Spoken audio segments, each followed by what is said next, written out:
Contract affair of getting paid until the day I die. Money coming in, but not one at bat, not one pitch, and not one strike.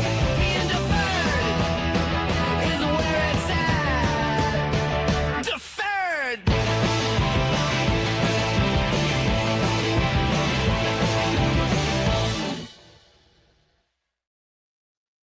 Hey everyone, and welcome to this week's edition of Podcast Name Deferred. I'm your host, Seven. We have a lot to talk about tonight, including PCA cycle, Spencer Strider being down again, Pride Night in San Francisco, NiJaree Canady signing with the Volts, and more. I want to start by giving a special thank you to Wire to Wire Network for helping us. Make sure you give the Wire to Wire page a follow with a lot of great sports content.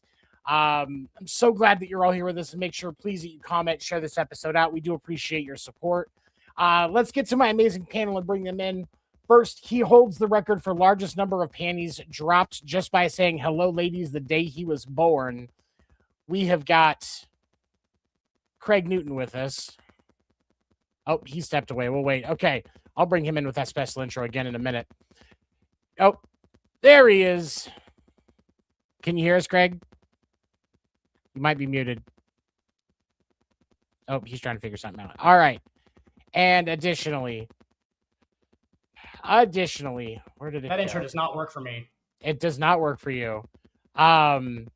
Next, he's only a felon because he's been caught too many times running through Nebraska cornfields backwards with his pants down. Dan the Dick Warner is with us. I already. like that one. I That's do. pretty good. I put like some that thought one. into that just for you. Thank you. I know. I can tell. Thank you. Yep. I like that one. That's good. Good to see you, buddy. Good to see you, man. Craig's having some issues. He'll join us here in a minute. Craig's always got issues. And let's see, I want to make sure. Trying to decide. Let's go to Strider if he's out of here. Yeah, since he's not here, let's we're gonna start. Talk about Spencer Strider. Oh, Craig, you with us? Can you hear me? There we go. Now I can hear you. All right, I'm off Bluetooth. I don't know what happened, but I'm off Bluetooth. No worries. Your voice sounds Okay. very luxurious. It does. It's the voice of an angel. That's one of the reasons why we keep him. Is He narrates candy commercials. He could read me the phone book and I would just sit there and listen. He's the white Morgan Freeman. He really is. He really is. So let's go ahead. We'll stay with the plan is. So let's dive into this topic first because I know we have a lot to say. Friday night, the Giants held their Pride Night. There were a few players that wrote Bible verses on their hats next to Giants logos that had a rainbow on it for Pride Night. The league said Monday that this would be punished in the future. I know Craig is going to tee off on this, but I'm going to say this first as someone who has two gay adopted sisters, a bi son, and was raised in the church. On a night about recognizing what the LGBTQ plus community has been through and how far they've come, to pull that stunt is absolutely selfish and not at all of God. You deserve to be punished and forced to miss the game if you can't wear the uniform as intended. Making the night about you is not what Christ would want you to do. Showing love and support is. How dare you flaunt religion over love? Christ would call you out just the same as he'd flip tables and destroy the coffee and merch stands in your church lobbies. Be better. I will also say, though, that I am sick of Pride Nights and Pride advertisements in general. It's a cash grab. Pride Nights and events by businesses have lost their meaning. It's politicizing and monetizing it and not at all raising awareness about the true issues that face the community today. The community deserves better all around. And Craig, I know you have a lot to say on this. You go ahead, sir. What do you think? Before I begin, my opinions are my opinions alone. They're not shared by this podcast or my partners or any future sponsors. These are my opinions alone. so I own them. I'm the proud father of an amazing gay son who's a badass ICU, CCU nurse saving lives every single day. I don't have a problem with the players writing Bible verses on the hats. That's fine. That's free speech. I'm for free speech. What I had a problem with was with the pitcher Sam Hentges, and I don't care if I mispronounce his name, whatever. He decided not to wear the pride hat at all. He decided to go with the Giants hat. If I was the Giants, I would say, you know what? Now you stay home. You stay home. If you're not going to wear the approved major league uniform for that night, then you just stay home. We don't need you. None of these players, Hentges or Brubaker or Ryan Walker or Landon Roop, they're not going to be with the team. My guess, a couple will be gone before the trade deadline, and the rest will not be here next season with the Giants. Tony, I agree with you.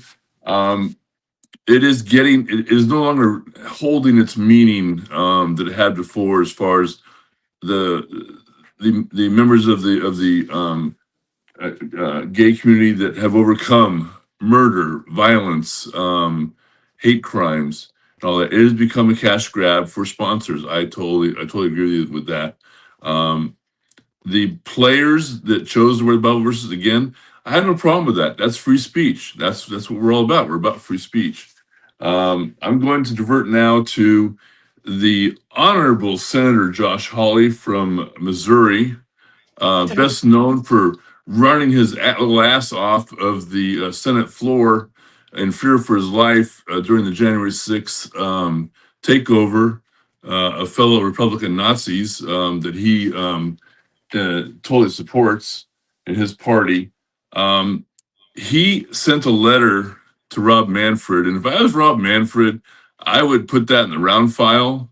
I wouldn't even respond to Josh Hawley. He's demanding, he wants a number of things from the commissioner regarding anything to do with naming rights and uniform alterations for Black Lives Matter, any other things that Major League Baseball has supported in the past. He's trying to be a shit disturber. He's made veiled threats that he and his committee have looked at the tax exempt status that the Major League Baseball has enjoyed for many, many years. That's clearly a veiled threat that they would take that away. Josh Hawley, you need to shut the fuck up. You're just a little bitch boy. You're best known, will always be best known for running away down the hall on the video. It's very enjoyable. If you haven't seen it, anybody, YouTube Josh Hawley running. It's very much prominent. And then let's talk about Rob Schneider, who offered to pay the fines for the players. I remember Rob Schneider when he was a comedian that was funny, and he used to hang out like a little green fly behind the batting cages at Candlestick Park, smoozing with the Giants players, and also at the 49er games, I'd see him there on the field before games, schmoozing with the players. I don't see him anymore at Giants or 49er functions. I think he's pretty much persona non grata because of his politics, which is rightfully so. Rob Schneider is just out there trying to get a sound bite, any kind of publicity for him. As far as paying the fines for the players, there are no fines, and Major League Baseball made it very clear there would be no fines. They got a warning. The second time would be a fine of a certain amount of money. Then, and if it was a third time, be another fine. But there is no fine. The Giants weren't fined. And so Schneider and Hawley getting involved in this is just for sound bites. And it does nobody any good. It doesn't do any good for the LGBT community or the Giants or Major League Baseball. It's annoying, and they just need to go away. I agree with you 100%, Tony, with what you said. It just, if you're not going to wear the prescribed uniform, including the hat, stay home. Just stay home. That's my opinion and my opinion alone, and I'm done. Before I kick it to Dan, I'll say this: when I was in high school and I played baseball, if I didn't want to wear the uniform for that game, I wasn't going to get to play. Like that's Exactly. when I was in Little League. If I didn't want to wear my uniform, I wasn't going to get to play. You dress with your team, Yep. and so like that to me is a thing, and I think that sometimes these guys forget that they're representatives of their community and they need to represent all of their community. But they're going to do what they're going to do. Dan, did you have anything to add? Yeah, just real quick on the Rob Schneider thing. Rob Schneider wears a lot of fedoras on stage now, and I happen to be a particular fan of fedora hats. And Rob Schneider has just been given fedora hats a shitty name because I feel like the douchiness really started with the fedora and just led from there, right?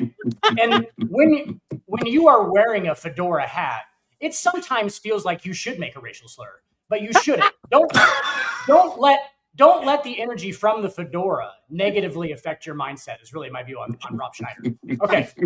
But on the Giants thing, guys, okay, the dripping irony of the Giants walking out there every day with a Nike symbol on their jersey and then putting a Bible verse on the pride hat. Can we just talk about the company of Nike getting built from the ground up from the labor of 8-year-old Nicaraguan boys? Can we talk about that? Or is that not I'm sorry, that wasn't the issue at hand. I gotcha. But so blackout, what are we doing here, guys? We picking our battles? What's worse, dating a guy or making people jump off the roof of a factory? Which one do you think is worse? No, that's terrible. But like, keep going. There's dripping irony on all of that. So like what you wear on your jersey, like, dude, you play for the team that does, like, people know that you're not like walking out there like, hey, yeah, I love gay people. Like, it's not the fucking thing. Like you know what I'm saying? Like everybody knows that these guys have individual fucking opinions about all the stuff. What you don't need to do is obviously bring the there's a lot of homophobic shit in the Bible verses too. You know what I'm saying? Like, so like, guys, what are we doing here? We're really starting to, I don't know. What are we doing here? That's all I got to say about that. Because I have so many thoughts on that. But it's a thing for a whole different show, I think. Do you know what I'm saying? Like, we're outside of baseball, like Craig said, shut the fuck up and play. Like, just come on.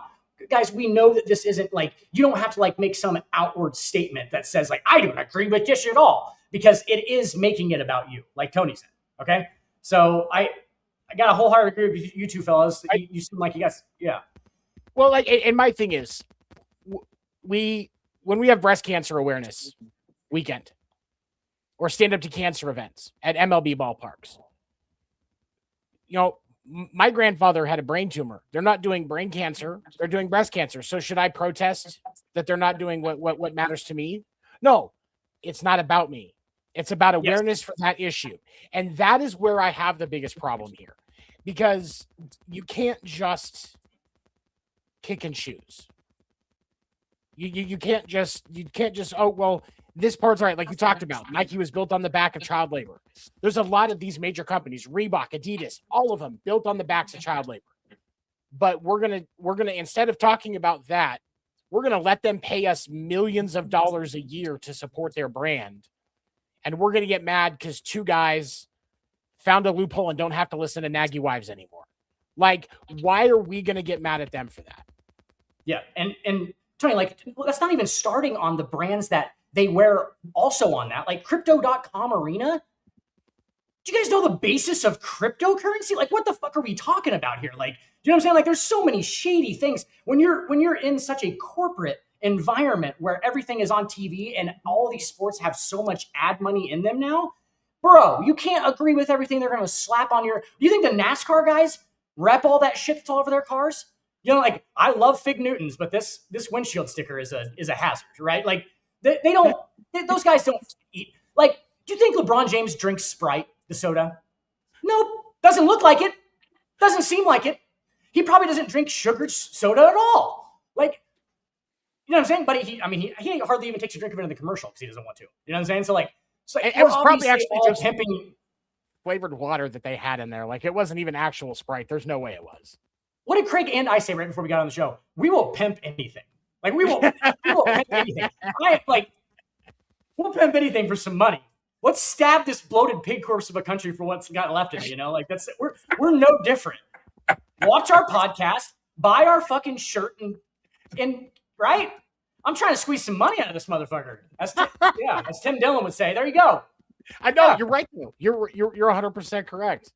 And that's it's the irony of that stuff. You're right, 100%. That being said, Seven. Okay, tired on Facebook. It's my band. I'm just kidding.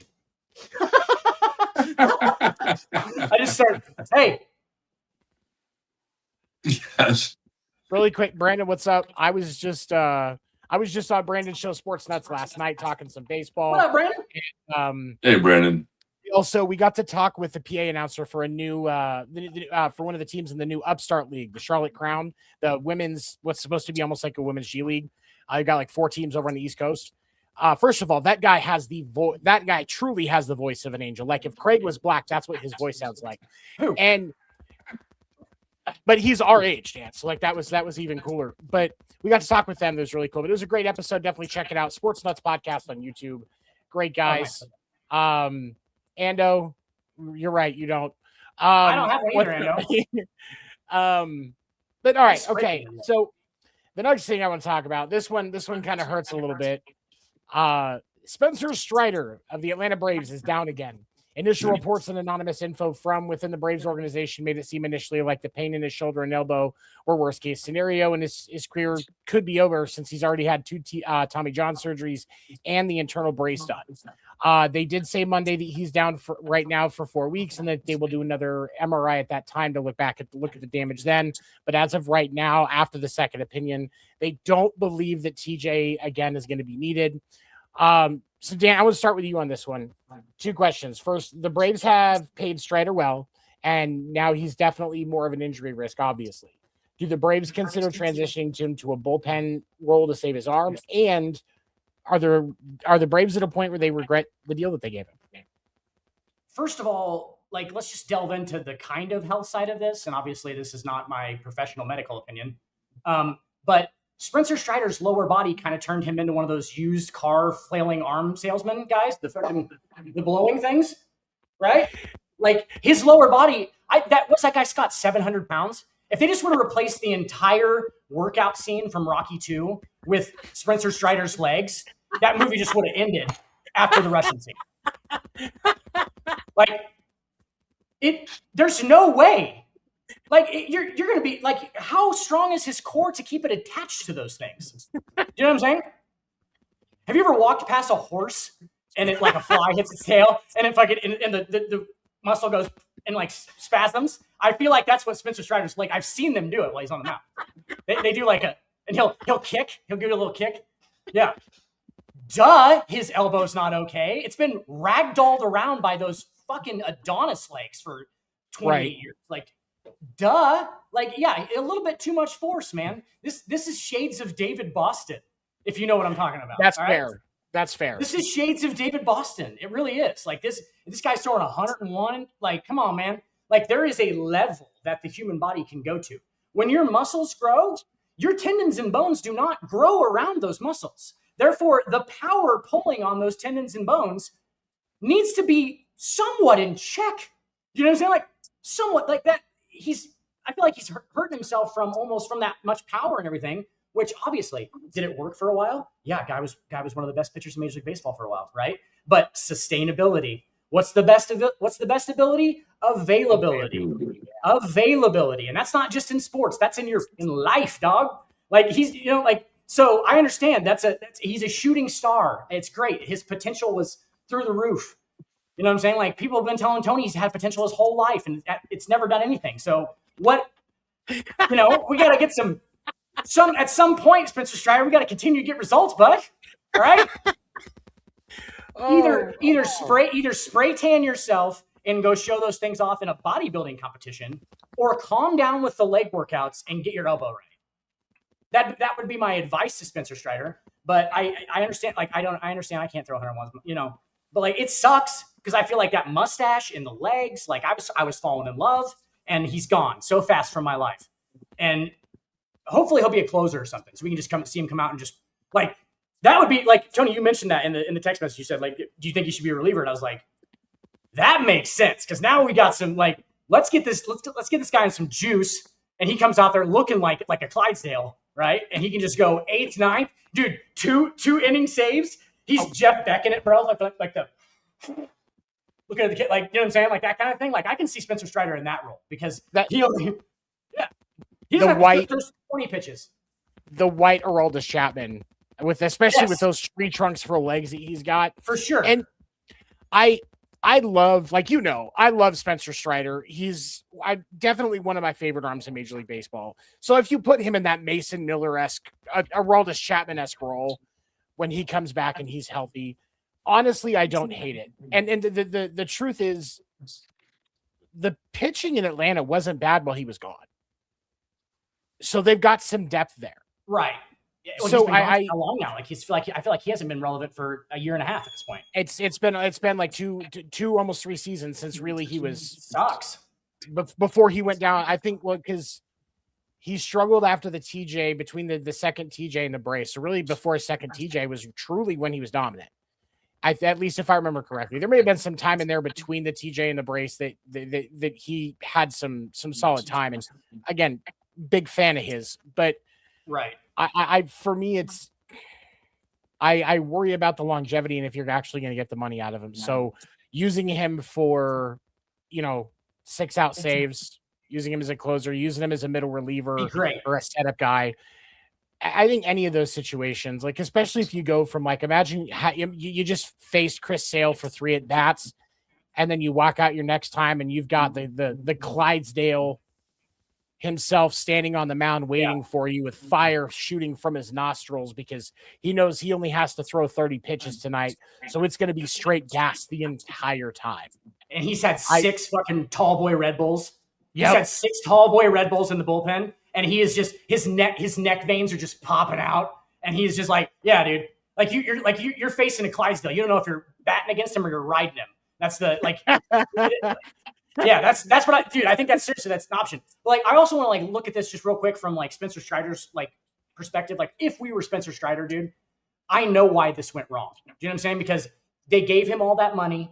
He tried to, I think that he's probably a good guy, as you can tell. Like, these guys that get injured like this are obviously often good guys who feel some kind of, like, they feel they owe the organization. And I bet he hurried that Tommy John fucking rehab to get back. I'm getting paid all this money. I got to get back. And people around him are telling him that, right? Oh, hey, Spencer, you take your time. But, like, they don't mean take your time. They mean get the back here and help us out. Because this is what this is. This is a sense of urgency league. All right. We're not, this is a lot of money involved, and we need people at their top level, no matter what. I don't care if you've had some bad luck. Bad luck happens all the time. You know what I'm saying? Welcome to fucking Bo Jackson's life. Right. But yeah, like, for real. And so I hope he comes back as a reliever. I really do. Because I feel bad for the guy, honestly, because I almost know why this happened from, like, a personal standpoint. I feel like, right, I know I'm not supposed to strive. I get what you're saying, yeah.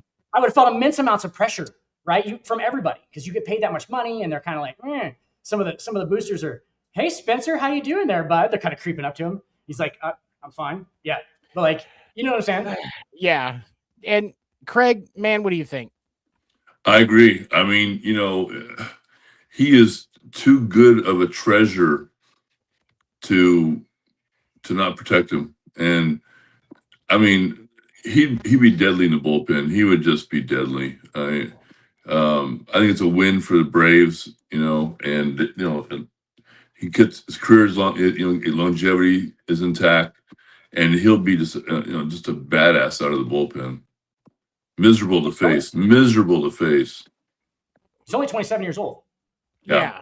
Well, I mean, you think about it. If the Braves can get Bryce Elder right, and I think that's just going to require putting Maddox on pitching staff, because when Maddox is in his ear, he does fine. But when anybody else gets into his ear, we see what we've seen in the last couple of starts. So you've got to figure out that, first of all, with Oh God, and he's got Greg Maddux in that fucking dugout, doesn't he? So you got to figure out Elder, Grant Holmes and Martin Perez. They're not bad. You pull up. I'm sorry, Tony. I don't think he's an advisor. He's not on the staff. Even worse. He's the guy walking around like in the clubhouse, like, "Hi, I'm Greg Maddux," and they're like, "Yeah, we know who you are." And he's like, "Yeah, hey Spencer." I bet he's the worst one, dude. I bet he's the worst one. How you doing, buddy? Hey, you want me to teach you a splitter?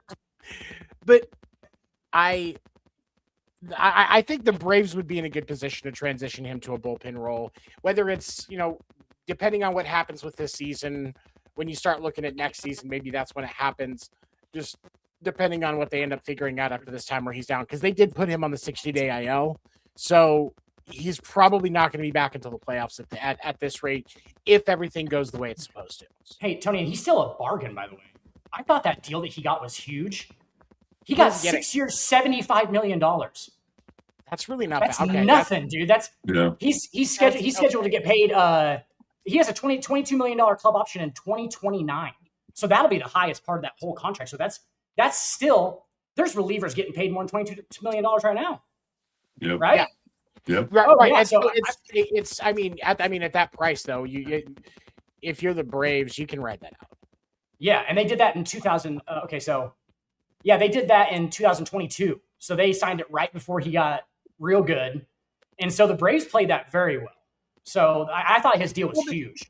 Even when he came up as a rookie, though, he still looked really good. Yeah, just coming up fresh out of AAA and AA ball. Yeah, he took a team-friendly deal. That is a very team-friendly deal. I thought it was. Yeah. I thought he was getting like 25-30 a year. So. That's good news. At least I almost want to make Perplexity. I almost want to make Perplexity run through all of the major league rosters and tell me who gets paid more than $12.5 million, and then sit here and compare them with Spencer Strider. Go, who would you rather have? Who would you rather, Placido Polanco or Spencer Strider? You know what? I would be willing to bet one of those names that we'd be talking about would be Brian Bayo, and he just got sent back down to, and he was optioned at AAA a couple weeks ago, and I'd be willing to bet he's getting more than that. I bet one of them was Nick Castellanos. Oh, well, but no, because he got cut. Well, I mean, before probably, but he got cut from San Diego like 2-3 weeks ago. I get a really rough start to the season. Played like 39 games and just looked like shit. The Dodgers probably paid Yasiel Puig $12.5 million last year. That wouldn't surprise me. Just deferred money. Just deferred money. All right, so let's move on to the next one here. PCA hit for the first cycle of 2026 on Monday in the Cubs' 5-4 win. PCA is having an amazing season, even with the struggles of the Cubs, including hitting over 270 and one of the league leaders for defensive runs saved in the outfield. And let's see here. Okay, so Craig, I'm going to start with you. Is PCA putting together a season worthy of NL MVP consideration? And who else do you think is on that list outside of the obvious and Jesus Ohtani? Jesus Ohtani. Yes, he is. Absolutely. And I will lean towards him over Ohtani. He means more to his team than Ohtani does, to the Dodgers. I mean, Ohtani's great, no question about it. I mean, he's a future freaking Hall of Famer probably. But, PCH, he is so valuable to his team, keeping them, in the running, for the postseason. He's just coming to his own. He's really fun to watch. And yeah, he gets my vote for MVP if he continues the way he's going. Dan, what do you think, buddy? Well, I think in the NL, I mean, obviously you have Jesus Shohei. I think that if Shohei is the best player in the NL, he should win the MVP. I don't think that I hate the voter bias thing where it's like he gets LeBron and LeBron doesn't win MVP every year because we would just give it to him every year. Like, then give it to him every year. If the basis of the MVP award meets the criteria and every time it points at the same guy, give him the award. It doesn't matter if it's the same guy. That's part of the dot. Like, you know what I'm saying? But at the same time, like, yes, does PCA mean more to the Cubs? Yeah, Craig. But Ohtani, if you switched them places, means twice as much to the Cubs. as PCA does to the Cubs. Do you know what I'm saying? So like, but I see what you're I saying. hear you. I hear you. I want to counter with this though, and this is where I have the issue, because I'm not gonna, just like you guys said, I'm not gonna glance over the greatness of Shohei Ohtani and what he's doing for baseball right now. But well, and what you said, Dan, about switching, you switch him on the teams, the impact, you're right. But let's just do it because I think this is truly the MVP test. If we take Shohei away from the Dodgers, are they still a World Series contender? Are they still going to be, Yes. where they're looking at? They're going to the NLCS. But if we take PCA off the Cubs, they're a basement team right now. Based on that was my point. Yeah. I get you guys' point. It's completely valid. I'm just saying, like, but we can't start doing, because of a guy's roster situation, that he's still not the most valuable, best player in the league. Do you know what I'm saying? Like, we can't do that, because then you're punishing guys for going to good situations where they're on winning teams, when a guy could be in the basement and hitting 330 with 60 home runs, and they didn't win any more games because of it. Do you know what I'm saying? Like, I don't know. Does that make sense? Like, I don't think we can punish the guys who are on good teams because they have. And the Dodgers are obviously, like, they're such an enigma too, because they have the most loaded roster maybe in Major League history, right? Or have the last couple of years with Ohtani. So I don't know. I just don't want to punish Ohtani, because he still is. If he is the best player in the NL, give him the MVP. That's just how I feel about the MVP award. I know that we differ on. I think you two guys and me differ on our definition of the MVP as well. Like, I think it's just pure and simple, the best baseball player or the best player of that sport. And I think you guys are going value on the team. And it actually is in the award, in your guys' defense, it's in the award thing. Valuable. I get it, right? Like, so maybe my definition of the award is wrong, really. But and here's my thing. Shohei got it last year. He was a DH the entire season and only pitched 47 innings. You can't tell me that Shohei's season last year was more impactful to Major League Baseball as a whole than David Ortiz's 2007 season, or David Ortiz's 2013 or 2016 season, or PCA's 2026, or PCA's, exactly. And that's my point. Like, okay, there is an issue here because of the greatness of Ohtani, that it is to an extent being overplayed. Okay. Because you do have to count the roster that he's coming from, because that's part of his impact. And you can't, like, when we look at the argument last year for Cal Raleigh and Aaron Judge, we talked about the fact that one of the, like, obviously there was quite a few things that, Judge had a better batting average and some of these other stats. But if you took Judge off of that Yankees lineup that year, they don't get anywhere near as far as if you take Cal Raleigh off the Mariners lineup, right? We talked about that specifically. Last year, yes. Yep. Right. So I think that same principle applies here. And it should be a deterrent to guys building super teams. What do you want? Do you want a World Series ring, or do you want an MVP? Well, I think you can have both. Clearly. Yes, you can. But are you gonna, being on a super team? There were times that was held against LeBron. Yeah, but there was also times that the MVP award was not given to him when his team would have 22 wins next year after he left. Do you know what I'm saying? Like, he would go from 61 wins to 22. He's clearly the most valuable player on those Cavs team. Every single one. Every single one of them. He's like, right? No, you're right. You're right. And he did. And there's been times throughout all sports history where MVPs haven't been judged correctly. We can look at the NFL, we can, NHL, NBA. Like it's NBA, like it's all over. But I keep going back to the situation matters, because that's part of the foundation of the impact of that player actually being valuable, not just to his team, but to baseball. The Cubs are one of the most iconic and historic brands in baseball, one of the longest standing brands in baseball. Wrigley Field is one of the meccas of baseball. Like the Midwest mecca of baseball is Wrigley Field. So you look at what he's doing that actually elevates that and elevating baseball, Whereas Shohei, to a point, because he's a two-way player, is elevating baseball with the Dodgers. But you also have the fact that is one of the most, as you said, one of the most stacked lineups in the history of the game. At least one of the most stacked lineups in the history of the game. You can compare it with the Murderers Row lineup. At Coors Field, 7. Are you saying that Coors Field is not the gym of the Midwest? Coors Field. It's a hard sell. It's a hard sell. You can. They moved the fences back to 460. you can be high and watch a bunch of long ball all day long in that stadium. Rocky Mountain Polo Grounds.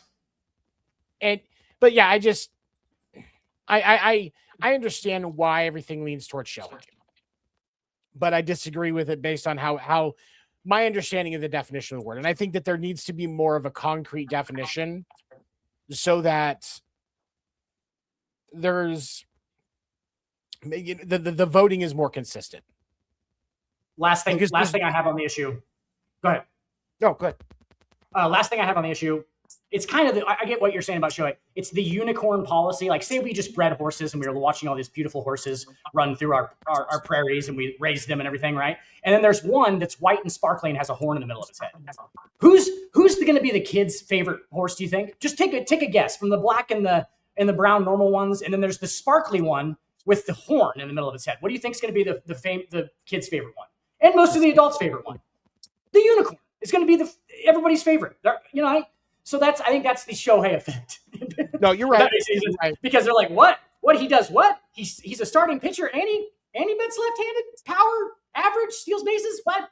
Yeah, it's just a weird. He's a weird thing, and I understand why they're like that's why it's so great. I get it, but yes, it's just a very strange something we've never seen before. It's hard to react to, right? So that's probably why he's getting all those MVPs, and he'll win a Cy Young award this year probably because they'll give it to him. And to his credit, he has been dealing on the mound this year. And I'm not, and that's the thing. I'm not going to take away from his talent. I'm not trying to, but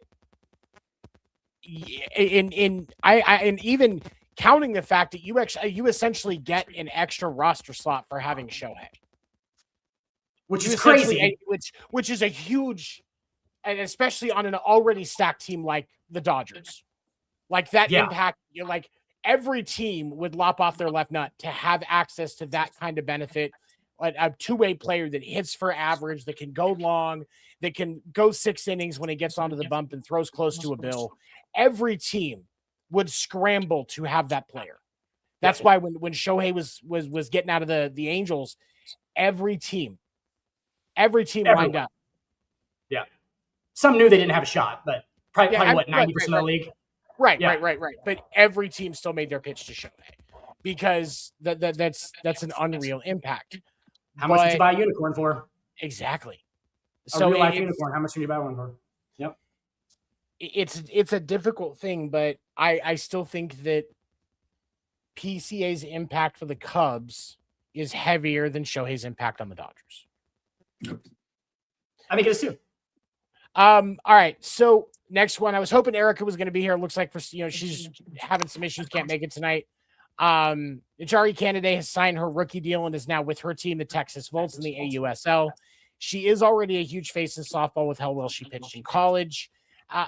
I personally, I do feel like her holding out may have a negative impact, though, on how fans see her, how her teammates see her, and how casuals view her, because when rookies hold out in any sport, it definitely hurts the player's optics over the adverse. This isn't just because she's a woman. We see this consistently throughout sports when rookies hold out. So, Dan, I'll let you start with this one because I have a feeling your response is going to be interesting. Did this hurt her perception? And if and then explain your answer, and like if you think it did, what could she do to bring it back? Well, I mean, so this is my answer is going to be interesting because this is an interesting question. Because we're talking about somebody holding out for a contract that might just be getting her to the point that an attorney makes in the same city. Correct? Not even no. So 40 to and like 50 to 60K. 50 to 60K is what they're getting a year right now for the AUSL players. Okay, so and that's for like, so who's the highest paid player in the league? I think it's her now. Okay. Yeah, because of the holdout, right? So if you're going to tell me if I work at Hy-Vee, I'll just make something up. If I work at Hy-Vee and I'm not trying to get the most money that I can possibly get for my hours that I go into Hy-Vee for, you're not doing it right. So I don't, you know what I'm saying? Like if she knew that she was still going to get picked up by Hy-Vee or the Texas Volts in this instance, why would you not hold out for the most money you can possibly get? Like I understand the team optics of it and shit, but like, sorry, yo, I'm here to do a job. Like I get paid for this. This is my livelihood. If we're talking about, see, this is why it's an interesting subject, because if we're talking about $12.5 million and the difference between 12.5 and $15 million, then I start to, it's like, okay, what are we, that's just chips on the top. You're talking about extra cars that you might buy, right? But in this instance, we're talking about literally her just getting a salary that is competitive with salaries in her own community, right?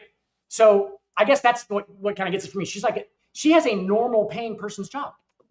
Not a $12.5 million MLB contract, right? So I'm okay. I'm completely fine with you getting paid whatever you want to get paid at Hy-Vee or on the Texas Volts, right? Like you should fight for that. And if they're willing to pay you that, then that's what you're worth. Craig, what do you think, buddy? I agree. I'm proud of her. I mean, you know, she knows her worth. She held out for it. I still can't believe how piddly these salaries are. Oh my God. I mean, that's just crazy. And how will she solve the backlash? Play, just play. Yeah. Yep. You know, and show them that you're worth that money, and hell, you're worth way more than that money. I mean, I can't believe it's that small of a salary. That's just ridiculous. I mean, well, yeah. Well, Craig, they need ad money, and that's what all these big leagues are based off of, right? So, like, then you have to have people watching it, which is actually like the guys who watch the game are the ones who drive the contracts, correct? We're not watching the ASL or whatever it is. We're not doing it. Like, I've never seen one of the games, didn't even know it existed until 10 minutes ago. So, like, that's probably why. Honestly, like, I'm just being honest. Like, that's why. Okay, right? And like, that's why it's okay to me. That's why it's fucking go out there and earn your money, girl. Get it. Like, you're good. You're good at your sport, right? Pick a different line of work if you don't want to do, you know. If this league is going to pan out like it's projected to pan out, it's going to be like the WNBA, and they'll get their money. The players of WNBA are getting their money, and the players that are shining are getting more money because they're becoming the face of the WNBA. And that's going to have to happen with this softball league. You know. So I mean, but yeah, what's that saying, Craig? Just play good. Yeah. What's it all saying? Is the juice worth the squeeze? Is the product that they're going to put onto a TV worth viewership? In that case, the money will come. If your product is worth selling and it is worth the amount of money that it should be worth, it'll get there. That's what people will watch it. And the money is going to come. Like when you think about the fact that softball is the third highest grossing sport for the NCAA for women's softball. Like it's men's football, men's basketball, women's softball. Those are the top. I didn't know that. And like the money is there. And that's the thing is this, it's going to grow. It's going to take time. I think they're moving it a little slower than other leagues might, simply because they want to build it up, and like they're getting a good base in the cities that they're in now. Like, because last year it was neutral sites. Like there were some USL games here in Wichita last year at the stadium where the Twins AA team plays. They were the Wind Surge, but now they're called the Turbo Tubs. Yes. Which that's a completely different episode conversation. No, this is their real name now, the Turbo Tubs. But there was some games here in Wichita, like they were doing neutral sites last year. This year they're playing games in Utah, in OKC, in Portland, you know, where these teams are located. And so as a result, like you're starting to see that growth. But and for NiJaree Canady, like she's got a great arm. Cannon for an arm as a pitcher. And to see her get that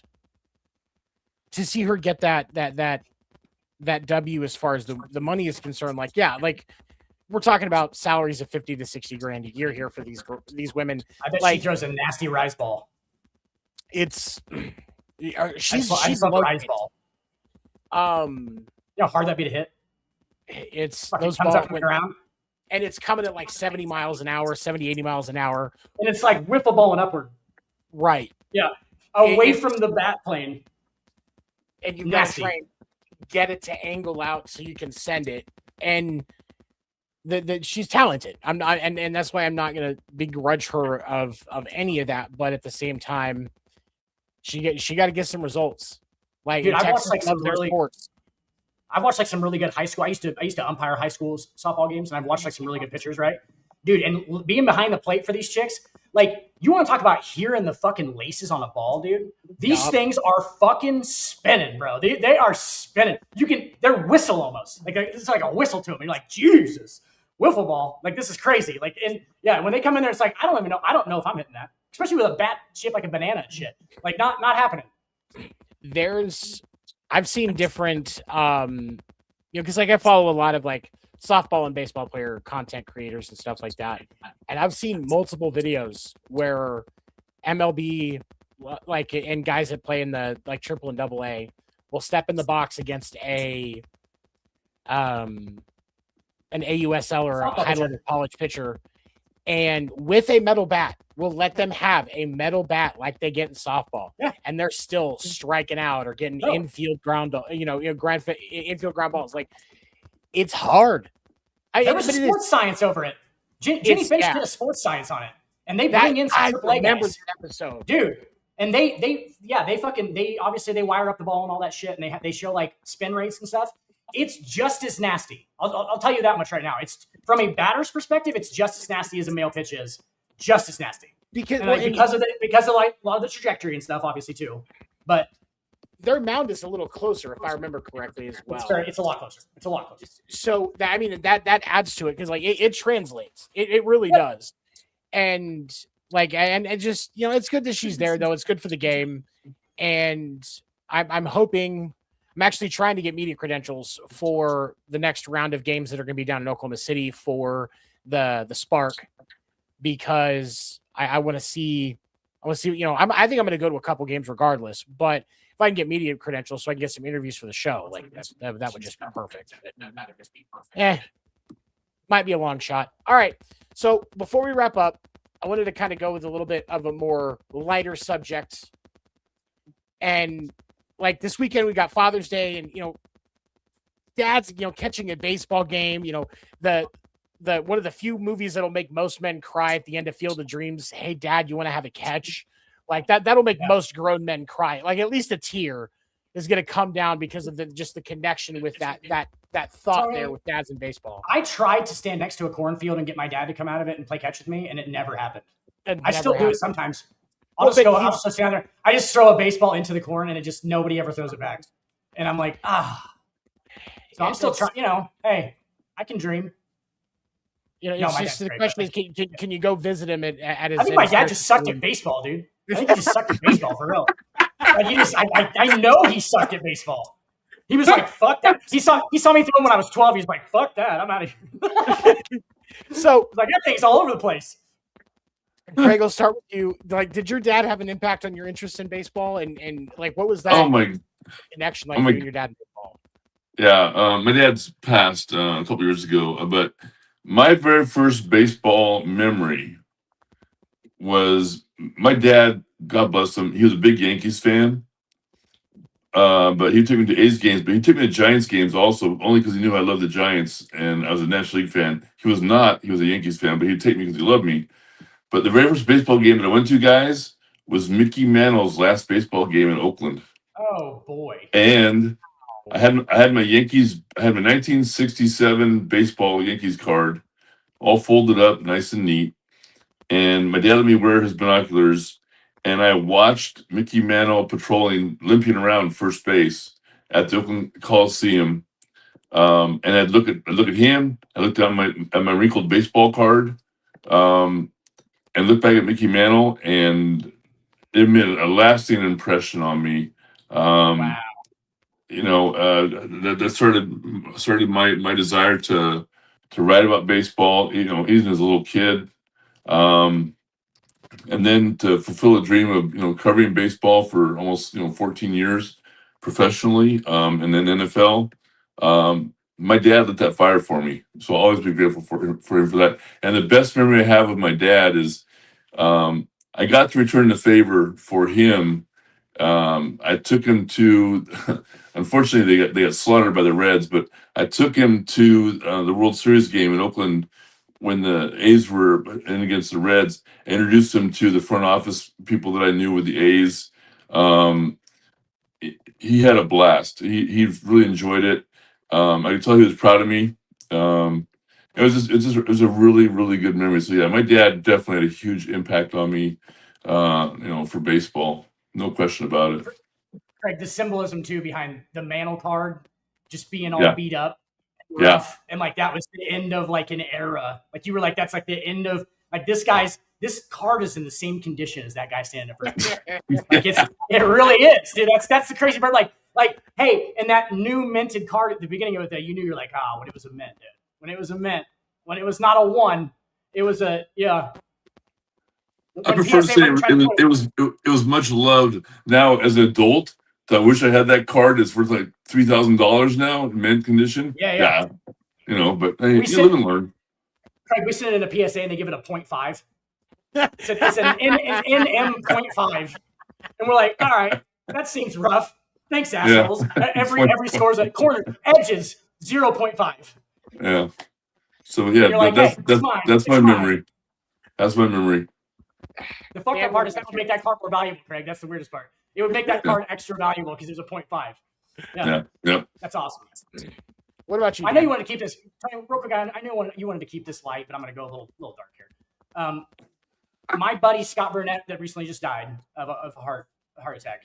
His dad is the guy that brought me to a Yankees game for the first time, and this would have been like 2001, whenever Randy Johnson. So late career Randy. I watched a Randy Johnson start in Kauffman Stadium. Oh. So like I was just kind of like a Royals fan before that, right? And we got there really early, and I remember Randy Johnson playing catch. I don't remember who the catcher was. Like Randy Johnson was playing catch from the foul line to his catcher. Foul line to foul line. They were standing on the opposite foul lines, and he wasn't even like crow hopping into it. He was just like ripping it across, and like it didn't go over 15 feet off the ground. And I was like, oh boy. I was like, so that's what an arm is. I was like, that's how to throw a baseball. I was like, oh boy. And then he went out and he did like eight shutout innings and just got big neck scars, nasty big unit on everybody. Like, and he was older at that time, and like that made me a Yankees fan. So so Scotty Burnett's dad Tony was the guy who kind of made me a Yankees fan because like I just randomly went, because he was a Yankees fan. So like they went to Yankees games and stuff. So yeah, that's my yeah. And I went to a couple games with my dad, but he was a Royals fan and he didn't really follow baseball that much. So like I said, I think he just stuck to baseball. So he was a right fielder.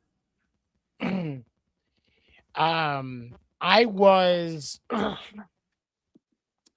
didn't really have much of a relationship with my dad. But one of the few times that I got to meet him, he took me to a D-backs game. He took me to my first Major League Baseball game. 1999. It was the second season that the D-backs were in existence. I went to the D-backs 100th win, their first franchise 100th win. I was at that game. I believe they played I want to say it was the Rockies, but I can't remember. Oh, it was the Padres. I'm sorry. It was a 10-3 win against the Padres, and I was at that game. And I remember I was sitting in the lower bowl in what was then called Bank One Ballpark. It's now called Chase Field. And I'm sitting there and I'm just watching the game. And he knew that I loved baseball. And I think it was one of the reasons why he took me. But just to get to watch, because I was a big Tony Womack fan. Loved Tony Womack. And lefty. Steve Finley. Yeah, he was a switch hitter. Luis Gonzalez, Steve Finley. I was a big Steve Finley fan. You would have saw juiced out all those guys. 99. Oh boy, that's like prime time. There was the second. One of the other games that I went to, because I went to two games. I ended up going to a second game that year, and it was right after the Cardinals had come through.